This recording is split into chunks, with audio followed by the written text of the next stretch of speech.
Good morning, my dear students. In today's class, first I am going to discuss about mutual information. The mutual information between the two random variables x and y is given by I of x colon y equal to integral minus infinity to plus infinity, integral minus infinity to plus infinity, fxy x comma y log 2 of fx of x by y by fx of x into dx into dy. This is the relation you have to remember. And then the properties of mutual information is given by the mutual information of the channel is a symmetric. That means I of x semicolon y equal to I of y semicolon x. Then second property is the mutual information is always non-negative. That means I of x semicolon y always greater than or equal to 0. And then the third relation is the mutual information I of x semicolon y equal to h of x minus h of x by y or h of y minus h of y by x, where h of x is differential entropy of x, h of y is differential entropy of y, and h of x by y is the conditional differential entropy of x given y. These two formulas are important.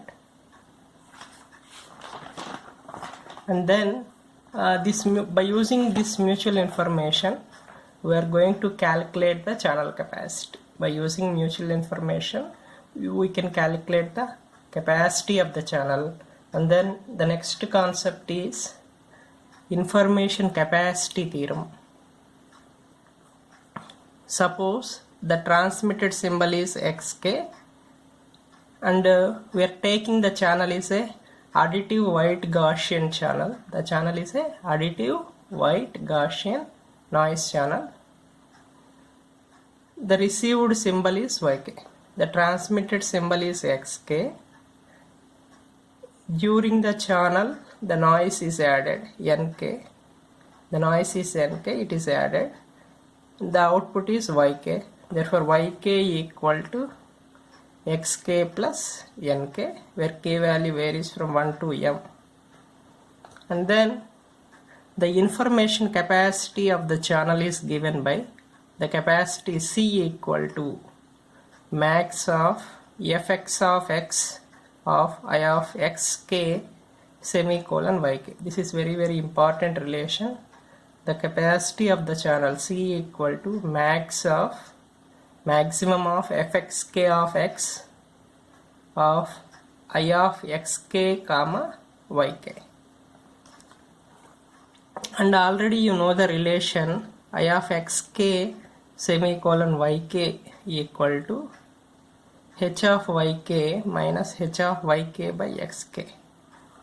And then for additive white Gaussian channel, the h of yk equal to 1 by 2 log 2 of 2 pi e p plus sigma square, where sigma square is variance and p is the average power of the transmitted signal. And the next one is h of yk by xk, that is equal to 1 by 2 log 2 of 2 pi e sigma square.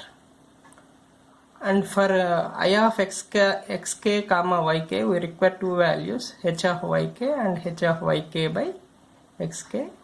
The h of yk equal to 1 by 2 log 2 of 2 pi e p plus sigma square, and h of yk by xk equal to 1 by 2 log 2 of 2 pi e sigma square.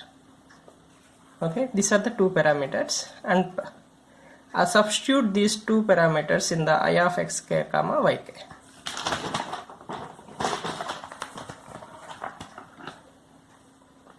Then I of x comma y equal to h of yk minus h of yk by xk. Already you know that by substituting these two values. Already h of yk is known, that is 1 by 2 log 2 of 2 pi e p plus sigma square. h of yk by xk equal to 1 by 2 log 2 of 2 pi e sigma square.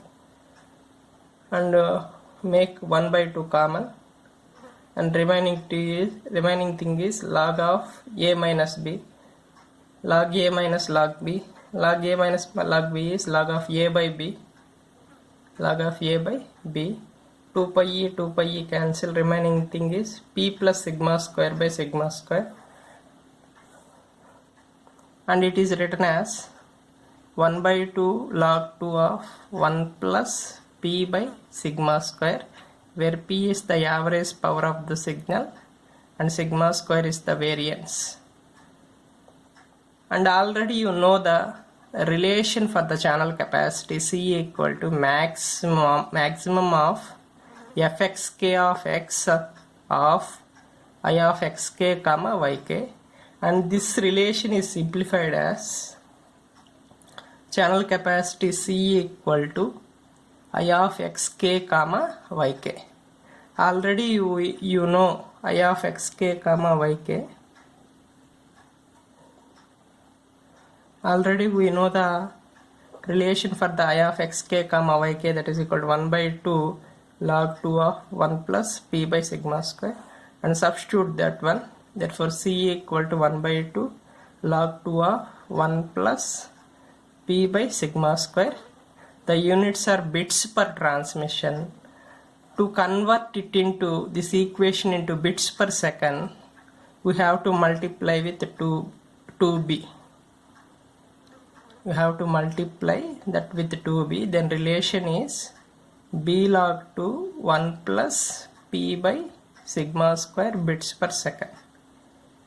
In terms of bits per second, the relation is b log 2 1 plus p by sigma square.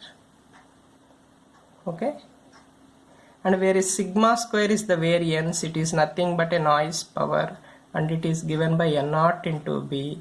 Therefore the channel capacity C equal to b log 2 1 plus p by n naught into b bits per second. This is a very important relation. This is the gives the capacity of the additive wide Gaussian noise channel, where C is the capacity of the channel. This equation gives the capacity of the additive wide Gaussian noise channel, and this equation is known as a Shannon-Hartley law. This equation is also called as Shannon-Hartley law. It is a very important relation. This is a very important relation. This equation gives the dependence of channel capacity on the bandwidth B and average power P and noise power spectral density N naught. And this equation is a very important relation. This equation gives the dependence of channel capacity on the bandwidth, average power and noise power spectral density N naught. Okay, this is a very important relation. This equation is also known as Shannon-Hartley law. Actually, the channel capacity C is 1 by 2 log 2 of 1 plus p by sigma square. The units are bits per transmission. And in terms of bits per second, the relation is b log 2 1 plus p by sigma square. Okay, this is the very important relation. This relation is known as a Shannon-Hartley law. And then the question for you is,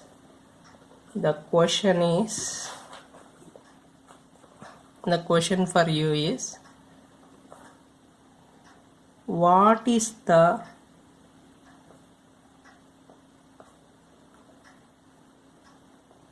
channel capacity? What is the channel capacity C if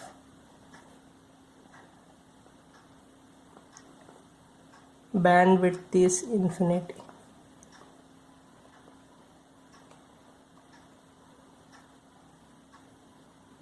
Okay, and calculate this one and send it to the my personal WhatsApp number as early as possible, and refer the books online and get the correct answer.